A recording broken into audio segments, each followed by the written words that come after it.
Greetings in the name of the Lord and Savior Jesus Christ.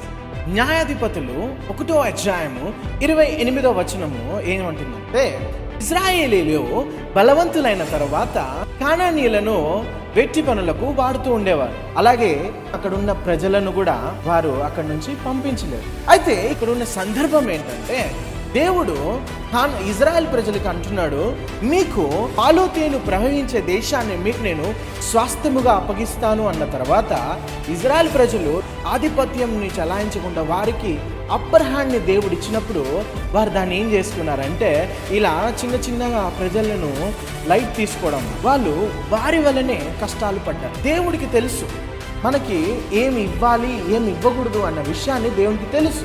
నిర్లక్ష్యం వల్ల, ఇలాంటి కాంప్రమైజేషన్స్ వల్ల మనం దేవుడిచ్చిన వాగ్దానాలను మన జీవితంలో నెరవేర్చుకోలేకపోతూ ఉంటాం. ఇజ్రాయెల్ ప్రజలకి God wants them to be victorious, but they became victims in the hands of Canaanites. ప్రియ సంగమా, ఈరోజు దేవుడు మీతో కూడా మాట్లాడుతున్నారు. ఒకవేళ మీకున్న పరిస్థితులకి మీరేమైపోతున్నారు, విక్టిమ్స్ అయిపోతున్నారేమో, మీకున్న వ్యసనాలకు మీరు విక్టిమ్స్ అయిపోతున్నారేమో.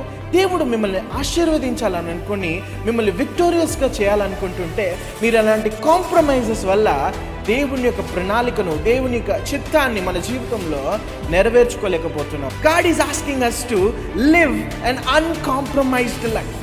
ఈరోజు క్రైస్తవునిగా నువ్వు నేను ఒక రాజీ పడని జీవితాన్ని జీవించగలుగుతామా?